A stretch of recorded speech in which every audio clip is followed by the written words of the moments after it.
Employment क्या होती है? एक रिश्ता है, इस रिश्ते में दो लोग आपस में एक दूसरे को इंतखाब करते हैं। एम्प्लॉय मुंतखब करता है एम्प्लॉयर को और एम्प्लॉयर मुंतखब करता है एम्प्लॉय को।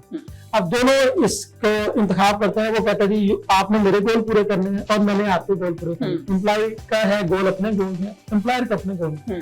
इन दोनों गोल्स को अचीव करने के लिए एक रिलेशनशिप बनता है जिसको एम्प्लॉयमेंट कहते हैं।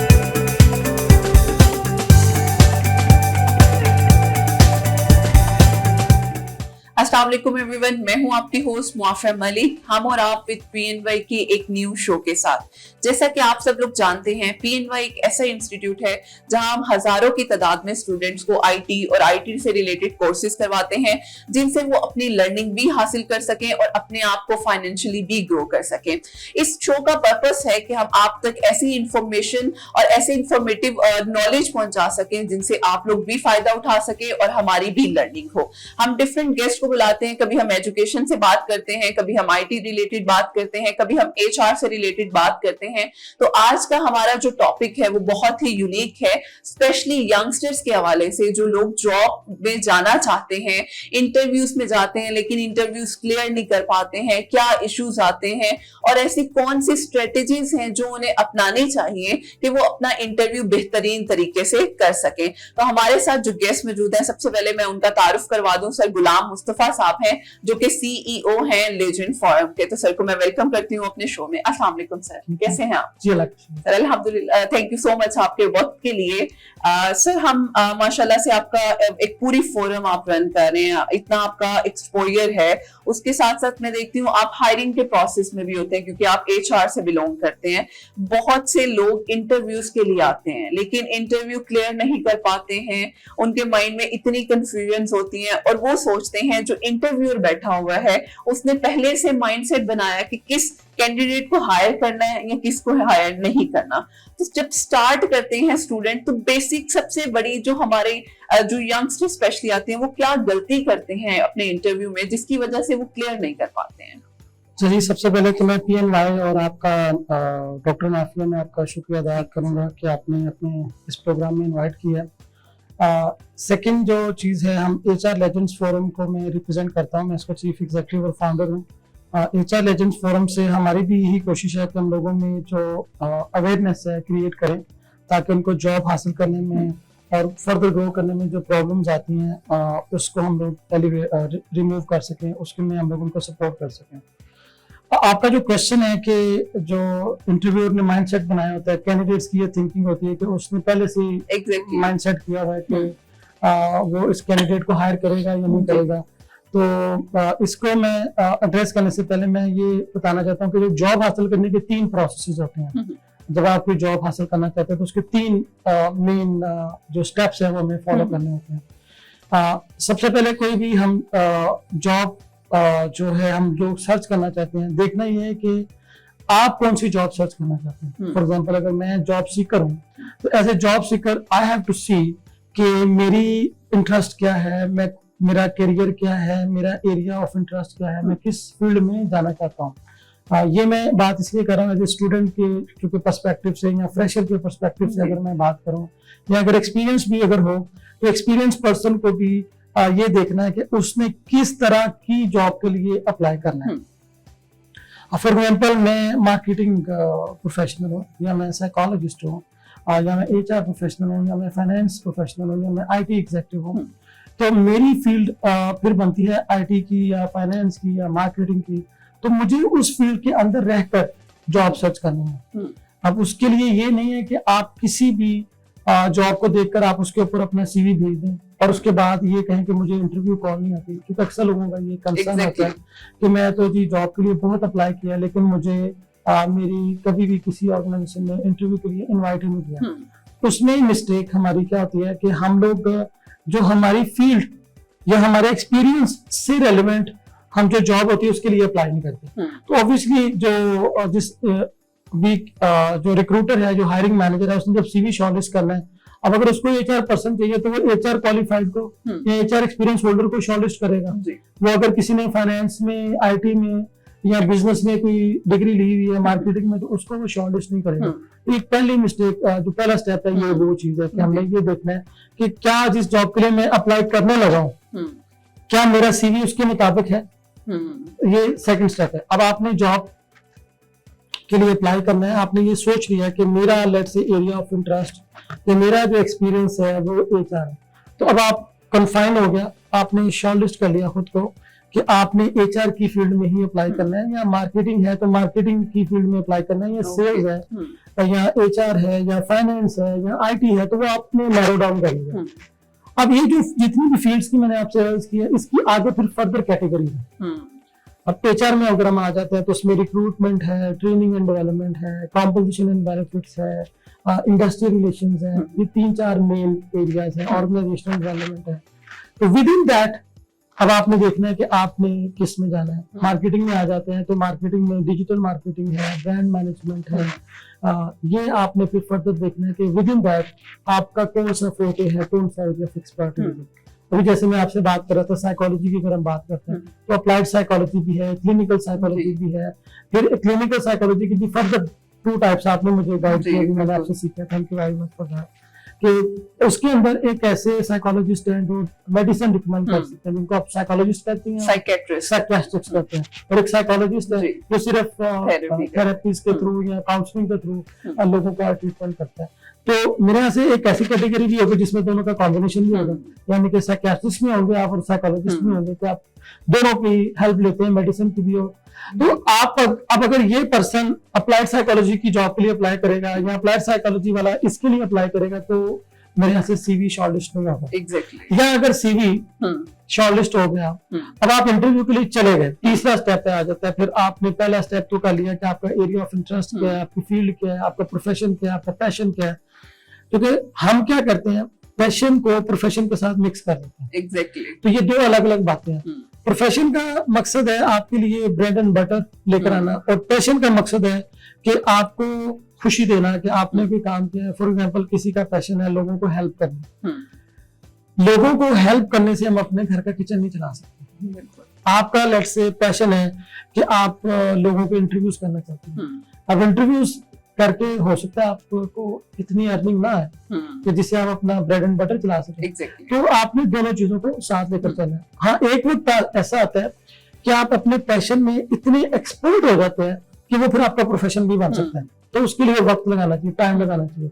जैसे लोग क्या करते हैं, अपनी पूरी जिंदगी मेहनत करते हैं, एक अच्छा सोर्स ऑफ इनकम जनरेट करते हैं, पैसे इकट्ठे करते हैं, उसके बाद फिर वो अपने पैशन पे लग जाते हैं। That is the time. लेकिन अगर आप ये कहेंगे मैं डे 1 से अपने पैशन के पीछे जाऊंगा, क्योंकि हम लोग मिक्स करके सीवी ऐसा भी बनाते हैं, तो फिर डिफिकल्टी आएगी। आपको लाइफ में ग्रो करने में बहुत सारी प्रॉब्लम्स आएंगी, हर्डल्स आएंगे, इश्यूज आएंगे, टेंशन आएंगे, उनको अवॉइड करने का यही तरीका है। अच्छा, अब आपने सीवी बना लिया, रेलेवेंट जॉब के लिए अप्लाई कर दिया, सॉरी अभी सीवी नहीं बनाया, आपने पहले स्टेप में जॉब सर्च की, ये मेरा एरिया ऑफ इंटरेस्ट है। आपने देखना है कि अब क्या मेरी क्वालिफिकेशन और एक्सपीरियंस उससे मैच करता है। Yes it does.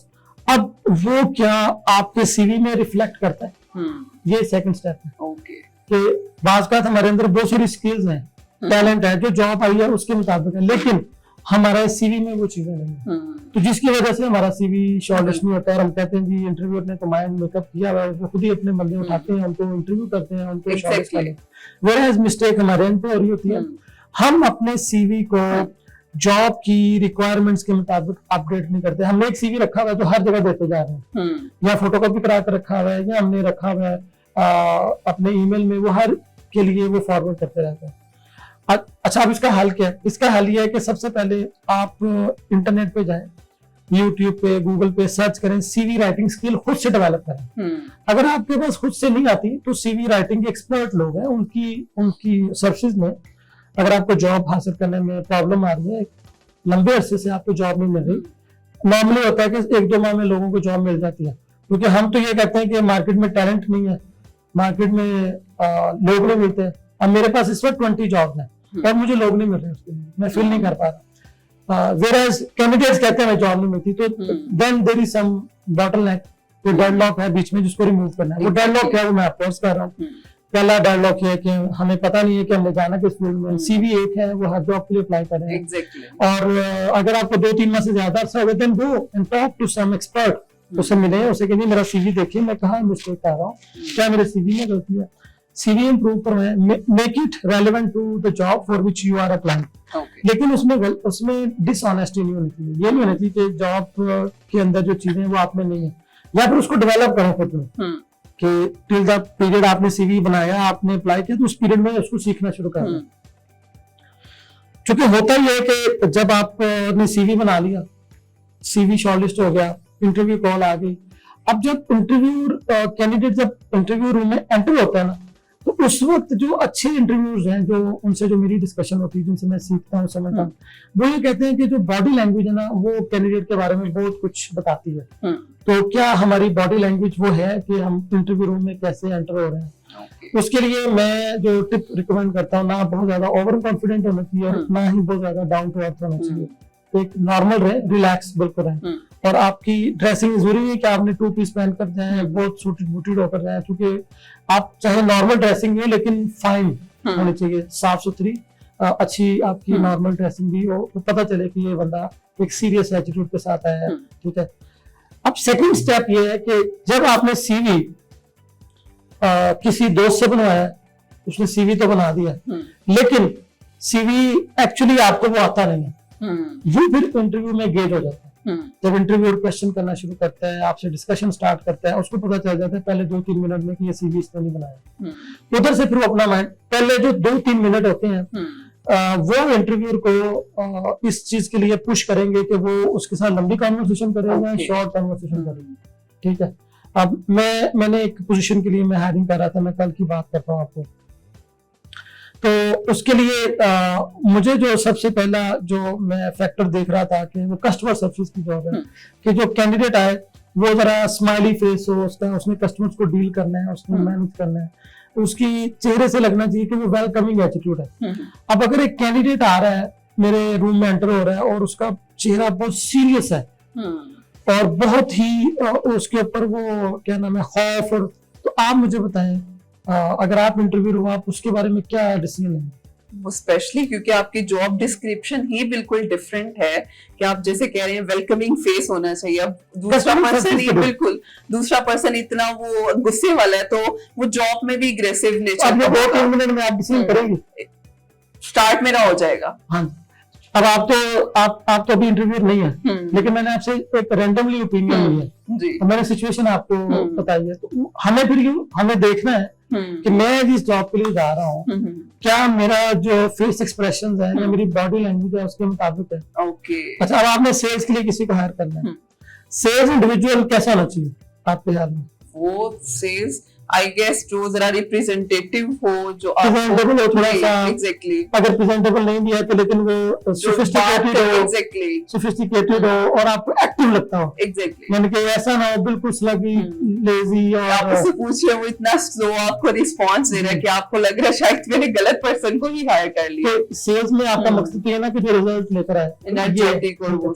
अगर आप इसी तरह से अगर आप एक फाइनेंस के पर्सन के लिए आपने हायर करना हो, तो ये हमें एज ए प्रोफेशन हमें रिसर्च करने की जरूरत होती है कि हम किसी भी फील्ड को चूज कर रहे हैं, उसके लिए अप्लाई कर रहे हैं, तो आप देखें कि इस फील्ड के लोगों की बेस्ट क्वालिटीज क्या होती है, HR पर्सन की बेस्ट क्वालिटी क्या होती है, फाइनेंस पर्सन की बेस्ट क्वालिटीज क्या होती है, अगर आपने किसी टीवी के एंकर पर्सन के लिए इंटरव्यू देना है तो उसकी बेस्ट क्वालिटीज क्या होती है, आपने एज ए ट्रेनर आपने इंटरव्यू देना है तो उसकी बेस्ट क्वालिटीज क्या होनी है, तो वो क्वालिटीज फिर कंपेयर करें अपने साथ कि जब आप इंटरव्यू के लिए जाते हैं तो क्या आपकी उस वक्त जो बिहेवियर, बॉडी लैंग्वेज, आपकी सारी चीजें उसको रिप्रेजेंट करती हैं, उसको शो करती हैं।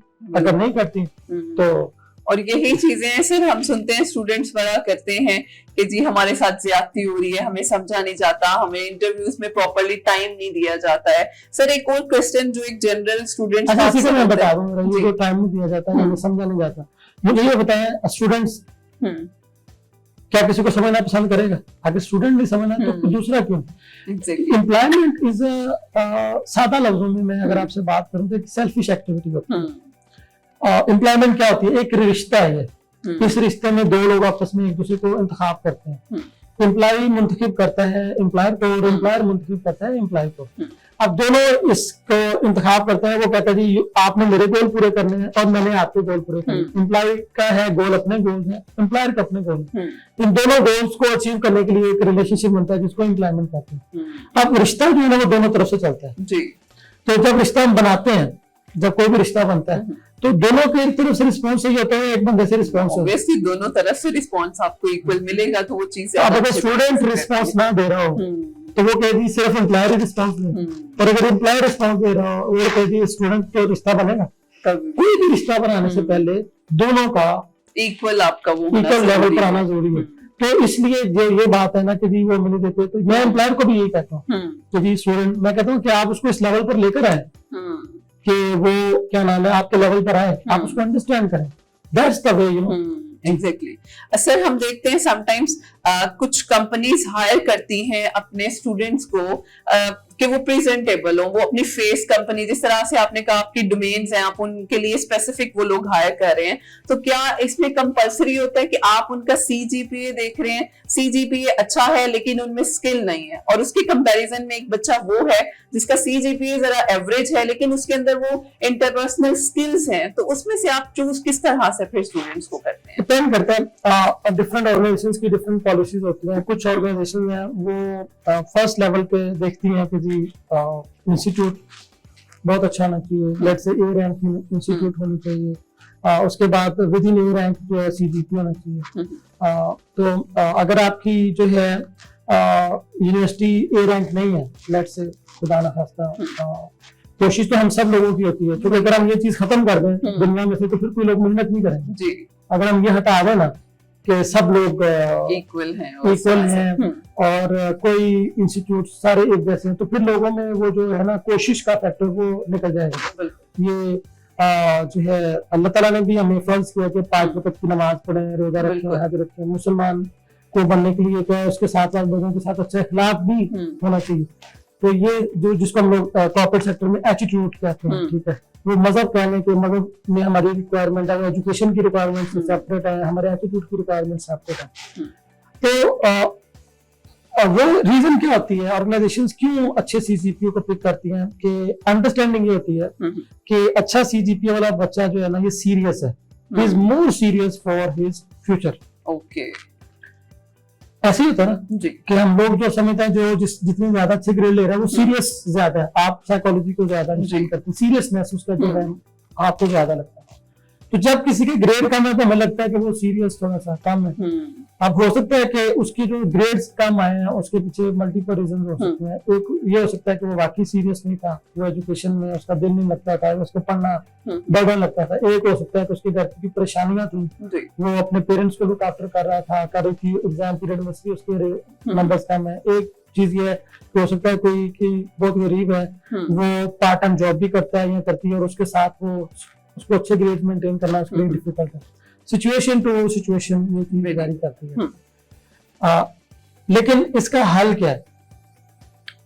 मेरे नजदीक तो ये होता है कि ऑर्गेनाइजेशंस अब इतनी समझदार हो चुकी हैं कि वो सिर्फ और सिर्फ ग्रेड्स को नहीं देखती।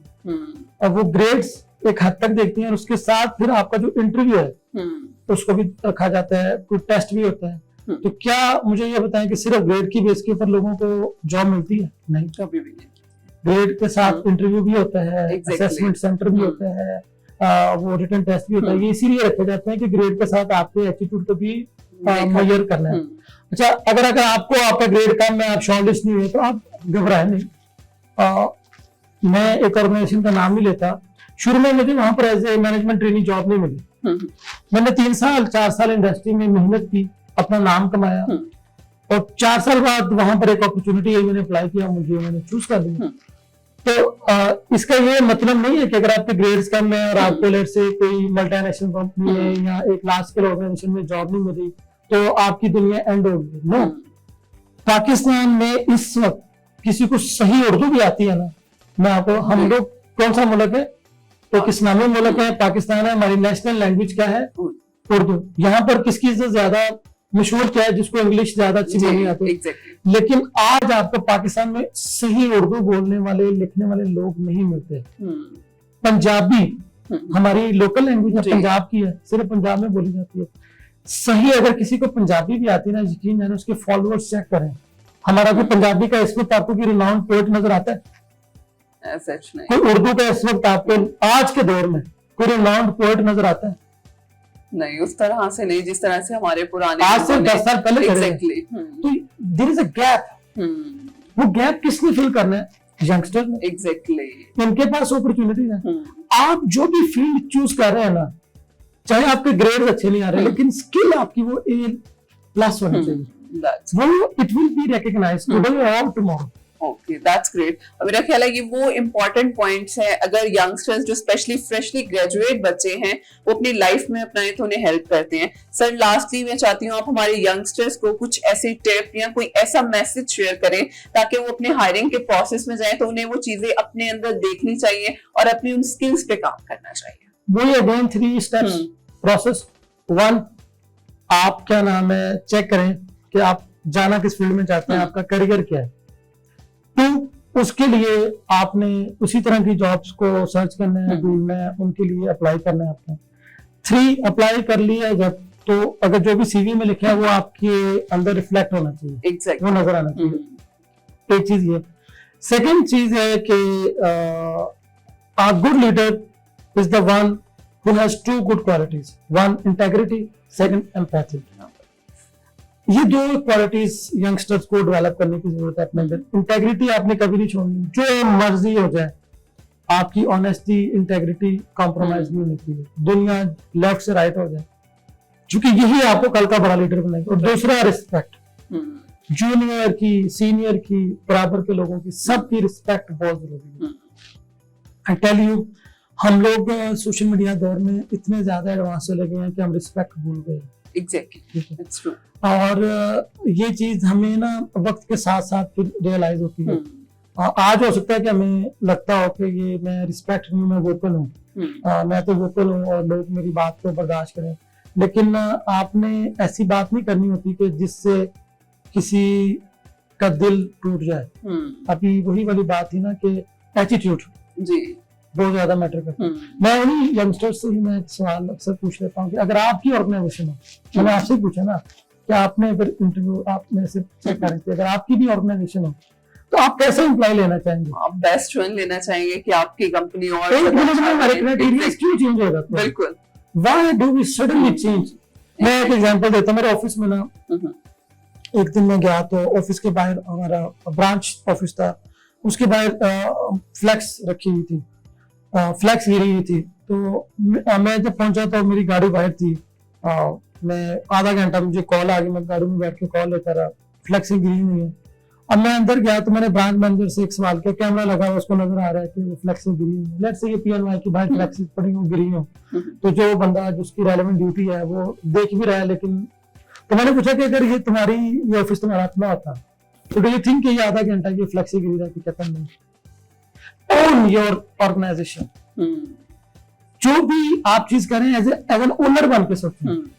और आज हम लोग इस मुल्क के शहरी बनकर मत सोचें, आप इस मुल्क के लीडर बनकर सोचें कि क्या मैं ऐसे बिहेवियर लाना चाहूंगा अपने मुल्क में जो मेरा बिहेवियर है, या जिस तरह से मैं बिहेव करता हूँ, या जिस तरह से मैं लोगों को लेकर, क्या मैं ऐसा बिहेवियर घर में लाना चाहूंगा? क्या मैं चाहूंगा कल को मेरी औलाद इस बिहेवियर के साथ मेरे पास आए, या मेरे बच्चे इस बिहेवियर के साथ? अगर नहीं तो फिर don't promote that. Put yourself in the shoes and then think. तो as an employer, as a nation, हमें ये एटीट्यूड अपने चेंज करने की जरूरत है, और रिस्पेक्ट वाला एलिमेंट करना बहुत जरूरी है। Sir, thank you so much, क्योंकि ये वो इम्पोर्टेंट पॉइंट्स हैं कि अगर कोई यंगस्टर्स भी है, कुछ एक्सपीरियंस लोग भी हैं, वो भी अपनी लाइफ में इम्प्लीमेंट करें तो उन्हें बड़ा हेल्प करेंगे। सर, आपके वक्त का बहुत शुक्रिया। मुझे खुद बहुत कुछ सीखने को मिला और मैं उम्मीद करती हूँ हमारे ऑडियंस से बहुत कुछ सीखा होगा। इंशाल्लाह फिर हाजिर होंगे एक न्यू सेशन के साथ। हमें इजाजत दीजिए। अल्लाह हाफ़िज़।